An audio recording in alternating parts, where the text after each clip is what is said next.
Hey everyone, how's it going? I'm coming to y'all with yet another knife review, and this time we're looking at another one Schrade provided for me.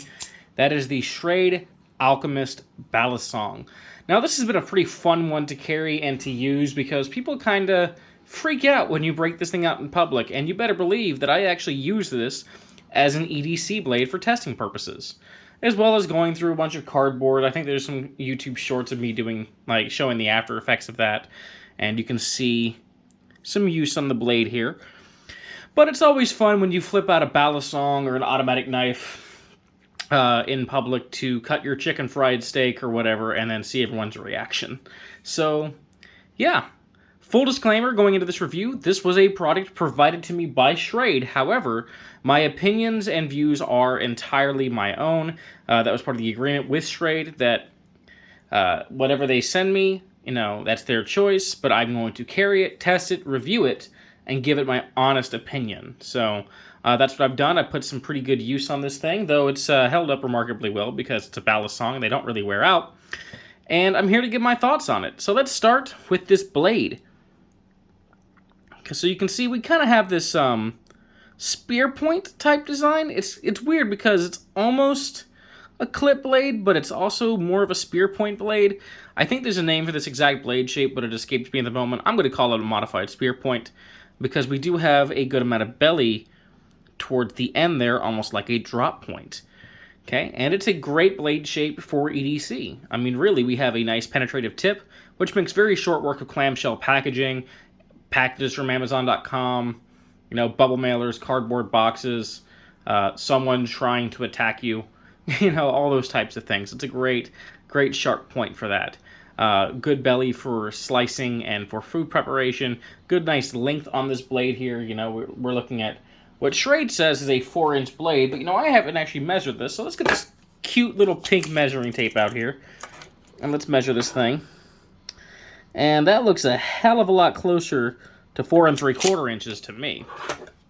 So that's something I noticed with Schrade, new Schrade specifically. Their measurements always seem kind of off. So, yeah. We're going to say 4 3/4. And in fact, let me quickly update my notes on here so when I put that information into my YouTube video description, I'm not giving the wrong information. So, sorry about that. Alright, a little bit of unprofessional updating during the review. But yeah, great blade shape for EDC and self-defense. It is a good enough length. Obviously, this is a very effective design for a self-defense weapon. God forbid we have to employ it in that role. The steel, as you can see, is D2, and it performed really well. This held its edge really nicely. It is a kind of thicker blade, not super thick, but it still sliced pretty well in EDC, and it held its edge really nicely. What impressed me the most was I usually have had bad experiences with D2. I've had a lot of experience with D2 rusting, but a lot of the D2 that's coming out in the last several years seems to be performing better in the rust resistance category that I'm used to, and that surprises me in particular with this blade because this thing is freaking bead blasted. Okay, bead blasting usually makes a blade much more susceptible to rust, and this thing, I haven't oiled this, nothing. This is after a year in the humid-ass Texas summers and winters, and it's still going strong, guys. So, great blade on here. Definitely a big fan of this one. Would I still like to see it in a black finish or a mirror polish? Yeah, or stonewash would be cool too. But in this case, the bead blasting held up pretty well. Like I said, good slicer. Not an amazing slicer because it, again, somewhat thick. We do have a flat grind starting from about the midsection, about 5/8 of the way up the width of the blade. But all in all, it's a good functioning blade shape. Deployment and lockup's going to be a fun one to go over. I've never done this with a balisong here, but I can't really show the flipping on camera because I haven't prepared the area outside the camera scope, and it's messy, and I don't want to show off a dirty room to my YouTube subscribers, but it flips really well. Honestly, I'm not a super experienced flipper, but this thing does. Okay, I'll see if I can't just do a little bit of an angle.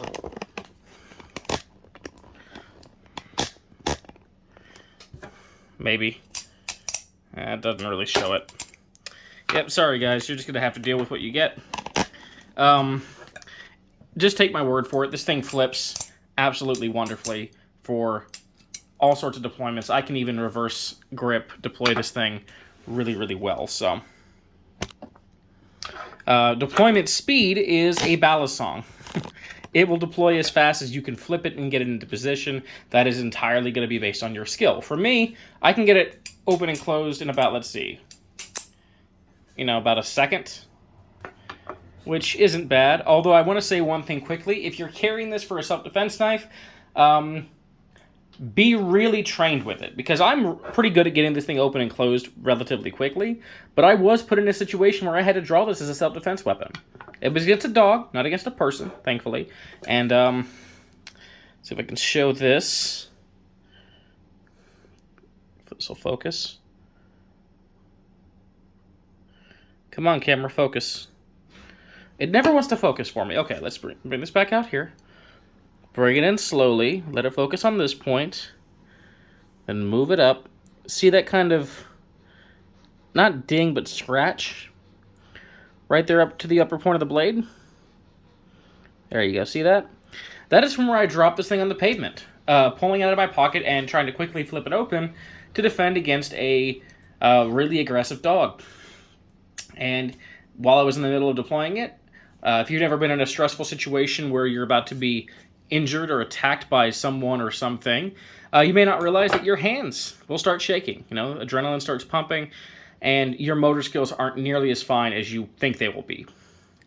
I've been in that situation several times, and in this case, I happen to just have the wrong knife for my particular skill set. Someone with a lot of practice with these things could probably do a better job, but for me, I did drop it, so be careful if you are planning to employ a ballast song as a whole into a self-defense role. Make sure that you're really good at what you do, and not just, average or fairly good. You got to be really well trained with these things, guys.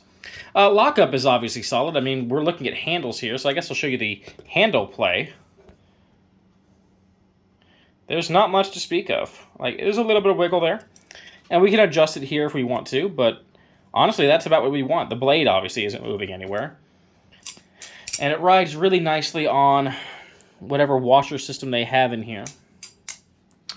This is a we do have a spring-loaded latch in here, which is nice, because whenever it's pressed in, it's not going to pop out unless we squeeze the handles together.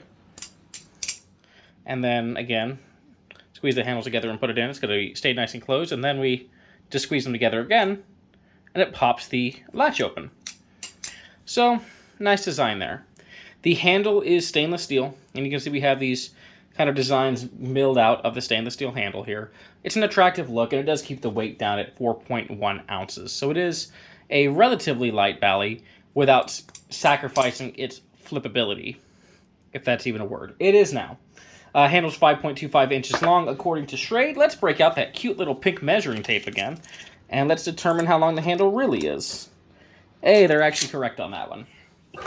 So 5.25 inches closed. No traction to speak of on the handle, but one thing worth noting with this is it does make a good, less lethal impact device if we hold it in our hand like so, and we can kind of use that exposed tang as an impact weapon. So, you jam somebody in the arm, or the leg, or the thigh, or the shoulder, or wherever with that thing, it's going to be pretty debilitating. Now, you hit someone in the temple with that, you're looking at turning a less lethal solution into a lethal solution. So, again, God forbid you're put in that situation, but in case you are, it can serve the role very well. It makes a hell of an impact device. Price on this thing. Price is certainly something I have to mention because, well, this is a USA-made knife. Did I forget to mention that? I think I might have forgotten to mention that. Yeah, this is part of their Alpha class. So you can see there, this is proudly made in the good old US of A, and you're going to pay for it a little bit. Price on this at Blade HQ is about $185. And I'm no bally expert. I can't really speak to how well that stacks up against all the other things on the market. I know that Kershaw has some ballast songs out there. I know Bradley has some ballast songs out there that seem to have fairly comparable materials for a bit less. But I can't speak to the quality of those ballast songs as I haven't used them, carried them. I'm not really much of a bally guy. I can only really evaluate the one I have before me. Really, this should have been sent to cutlery lover for a review instead of me. But what I can say is I've been very happy with it. As a knife, it has performed really well. As a balisong, it has flipped really well. So I'm going to go ahead and say the value of $185 for a high-quality American-made knife like this is pretty good, honestly. Probably like an 8 out of 10 on the value scale, considering that $185 for a US-made knife with, quality construction is kind of par for the course these days. It didn't used to be. You used to be able to get US-made knives for, $50-$60 all day long, thanks to companies like Kershaw, but those days are gone. We're moving into the higher cost knives again, and it just is what it is. So, honestly, overall, it's a cool knife. I've had a lot of fun carrying it and using it, and it's not one that's going to stay in my personal rotation. It may not stay in my collection at all, but that's just because it doesn't have a pocket clip. I like to carry knives with a pocket clip. So dropping this into my pocket the way I have been isn't ideal for me. That's about the only real criticism I can levy against this thing is there's no clip. And that's probably something that was done on purpose. I imagine balisong flippers prefer not having a clip as it might get in the way of their flipping. So, yeah, I'm not sure what else I could say about this. Honestly, it's a quality knife at a somewhat reasonable price. I don't think it's an unreasonable price by any means, but like I said, I know Kershaw and Bradley have comparable knives, or somewhat comparable knives for a bit less, but I wouldn't shake a stick at the Schrade here for the value that you're getting out of it. I really wouldn't. So that's been my review of the Schrade Alpha Class Alkymest Balisong. Definitely a cool knife. If you like balis, look into it, check it out. I think you might find that you enjoy it. And I also hope you enjoyed this review, and stick around, because the next review posted, I'm going to try to post this first, should be a review on another Alpha Class Schrade, the Radic. And this is a pretty beefy and interesting knife. So, tune in next week to see the review on that. Hope you guys enjoy.